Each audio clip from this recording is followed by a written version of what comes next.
Feeling হচ্ছে ভিতরে আমি বুঝতে পারছি না এরকম ফিলিং আগে কখনো বিশ্বাস এক্সাইটমেন্ট নার্ভাস কনফিডেন্স সবকিছু মিলিয়ে ভালো লাগে মিলিয়ে একটা ফার্স্ট হাফ সেকেন্ড দেখছে ঠিকঠাক হচ্ছে ভালো হচ্ছে এটা ভালো লেগেছে শেষ ভালো তো সব ভালো এক্সেপ্টটা দেখা একদম একদম।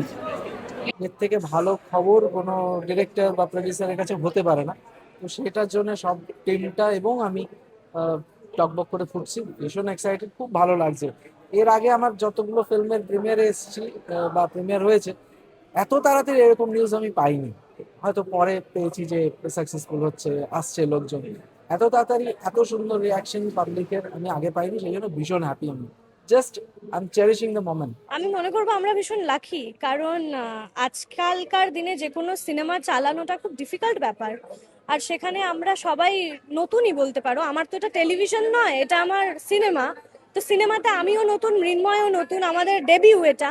তো সেই জায়গায় দাঁড়িয়ে এরকম ইমেন্স লাভ আর ভালোবাসা যে আমরা পাচ্ছি, এটা আমাদের মানে ঈশ্বরের হাত আর দর্শকের ভালোবাসা সাথে না থাকলে তো হতে পারতো না। তো আমরা খুব গ্রেটফুল তার জন্য।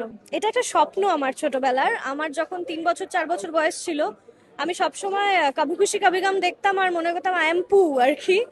তো সেই জায়গায় দাঁড়িয়ে এত বছর টেলিভিশন করার পর আমার মানে ইচ্ছে তো ছিল সিনেমা করার, কিন্তু কোনোদিন ভাবিনি যে এত তাড়াতাড়ি হবে সেটা। আজকে ফাইনালি হচ্ছে। আমি ভীষণ নার্ভাস। আমার মনে হচ্ছে আমার 10th-এর রেজাল্ট আউট হবে আজকে, মানে এই লেভেলের আমার পেটের মধ্যে গুড়গুড় করছে, হাত পা ঠান্ডা। But I am very hopeful যে দর্শকের ভালো লাগবে। সিনেমা তো সবই সেন্সিটিভ বিষয়ই হয়, ননসেন্স সিনেমা খুব কম হয়, এখন আর হয় না। আগে কত সিনেমা যখন হতো তখন ননসেন্স সিনেমা হতো, তো তার মধ্যে একটা মেসেজ থাকতো। এখানে তো আরো বেশি মেসেজ আছে, কারণ এরা বাংলার উপর নির্ভর করে একটা গল্প।